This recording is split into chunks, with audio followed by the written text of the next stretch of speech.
Joining me now to discuss this is the Ambassador John Bolton. He served as one of President Trump's multiple national security advisors during his first administration. He also served as America's ambassador to the United Nations during the George W. Bush administration. He's the author of multiple books, including The Room Where It Happened, a White House memoir, which President Trump cited as the reason to revoke Ambassador Bolton's security clearance. Ambassador, good to see you this morning. Thank you for being with us.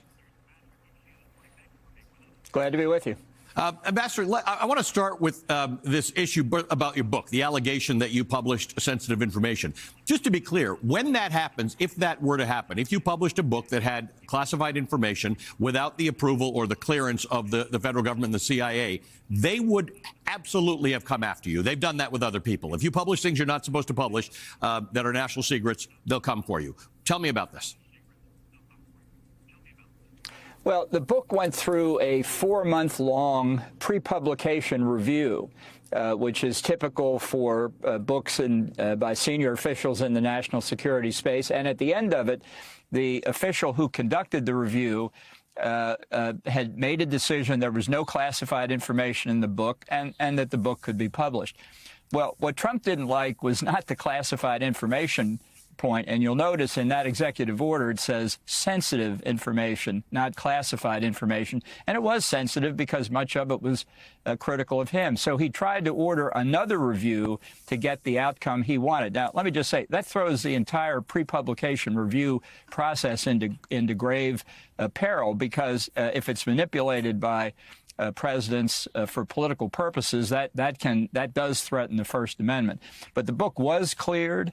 There's no classified information in it. It was never my intent to disclose classified information. And in the almost 5 years now since the book did come out, I haven't heard anybody point to anything in it that was classified. This is Trump reflecting he just doesn't like to be criticized. Yeah. One of the things that came up in the taking people's security clearances away, I remember having this conversation with the former CIA director, John Brennan. The argument was that you all use your security clearances for personal profit. Brennan made an interesting point to me once, and I want to know what you think about this. He said, I don't really use the security clearance for anything, but when the government needs to consult me about ongoing things, which they sometimes have to, they got to sometimes reach into the past and say, hey, Bolton, you were at the UN when X, Y, or Z happened. We want to talk to you about this. You need your security clearance in order to get the latest information. Talk to me about the relevance and or dangers of revoking security clearances of people who once had them. Well, I think it's a mistake to revoke clearances for political purposes. In my case, I'm not even sure I have a valid security clearance anymore. I haven't since I've resigned in September of 2019, to my knowledge. I haven't had an update of my background investigation, for example, in 6 or more years. I can't even remember when the last one was. I don't think you need a security classification if you have had a senior role before, if the current administration determines that they want to talk to you. I'll give you an example. Remembering the famous Chinese balloon incident, the Chinese balloon that floated happily across the United States, a number of former Trump administration officials were called in individually to be given briefings on what the government knew about the Chinese balloon question, and I received one of them, and I signed a series of non-disclosure agreements that I wouldn't reveal classified information. That can be done at any time, and in normal administrations, signing that agreement's enough. Your word should be your bond after you've held high-level clearances to get it for a special purpose and then move on. Talk to me about the reason we actually invited you on the show, and that's specifically about your own personal security. Donald Trump has removed your protection, that of Mike Pompeo and others with whom he disagrees, either politically or with whatever you've done.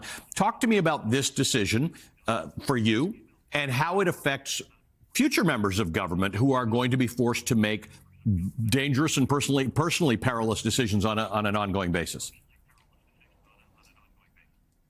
Well, the president has the authority to designate Secret Service protection for individuals that he determines who are not necessarily part of the government.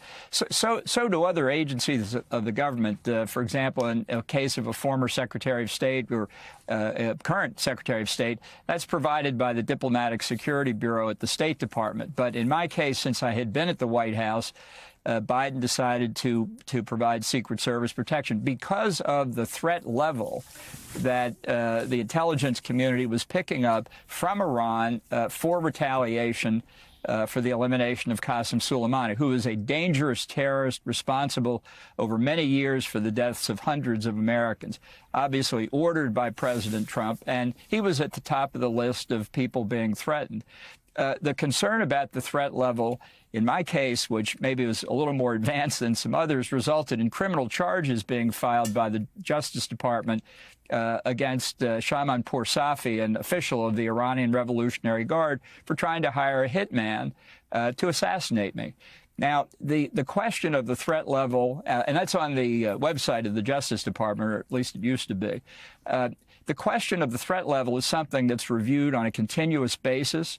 And in fact, just in the days before the inauguration, I was informed again that the threat level remained as it has been for several years. And I might say for viewers who don't know this process, neither I nor anybody else assessed as targets of the threat have anything whatever to do, no direction or control or influence at all over the determination of the threat. That's made purely by professionals in the intelligence community. Ambassador, what you saw when Joe Biden sent that message to the Iranians, say you can't kill Donald Trump and you can't kill any other former or current U.S. officials, that would be an act of war. Do you believe that's true? And what would happen if that happened to you or one of these people who have been targeted? How should the U.S. react? Well, in the case of everybody, it's not just me, but all of those who have been covered because of the Iranian threat since they left the government. It is the Iranians are after us for actions that were taken as part of our official government duties. Now, I mean, I don't believe anybody's entitled to anything from the government, but if you're going to allow people across the board really to be exposed to the seriousness of this threat without protection, it's an incentive for U.S. adversaries to take advantage of it. And so now, having read the news that the coverage has been lifted, there's no question in my mind, but that the actual possibility of them taking action is real. What should the U.S. do in response? The same thing it should do anyway, when Americans serving overseas, serving as in the military, serving in our embassies overseas are attacked, is to take action against those who perpetrated it. It's better, though, to try and deter the adversary from taking action in the first place, which the provision of protection hopefully does. You and I have talked for years, Ambassador. We always appreciate you agree to come on the show. You and I don't actually agree on a whole lot of policy issues, but that's besides the point. That's the whole exercise of being in media. I do want to ask you, however, because you have a lot of experience in understanding what the Director of National Intelligence has to do. Tulsi Gabbard has her hearings this week. There are some deep and serious concerns. I don't know if they're enough for people for Republicans to vote against her, the advancement of her nomination. What's your sense of whether Tulsi Gabbard is qualified to be the Director of National Intelligence? Well, she's not qualified in any way, shape, or form. I mean, I thought there were a trio of Trump nominations here that were really in a category by themselves, not just incompetent, but dangerous to the United States. One was Matt Gaetz. He's gone. The remaining two are Tulsi Gabbard and Kash Patel for the FBI. Not only are they not qualified, they have done things through the course of their career that show they don't have the judgment or the character, frankly, to hold such sensitive positions. I think this is a real danger for the United States in both cases. I think in Tulsi Gabbard's case, she said things and done things that show a lack of judgment that should keep her as far away from classified information as possible. What's the danger on the Kash Patel side to you? Obviously, the Tulsi Gabbard side's got associations that we haven't cleared up with the former Syrian regime. It's got associations with the Putin regime and has some very strange foreign policy positions. What's your fear about Kash Patel, other than the fact that he's got an enemies list and thinks that the FBI should be used to weaponized against the enemies of the current president? Well, I had an op-ed in the Wall Street Journal about it, which I'd refer people to for a longer take on it. But I think one of the dangers of many of the Trump nominations is that he's looking to be surrounded by yes men and yes women. He wants people who are going to tell him what he wants to hear and carry out his bidding without any question. There's no doubt the president makes the final decisions, but Trump will find he's not well served if he gets his wish and gets those kind of people.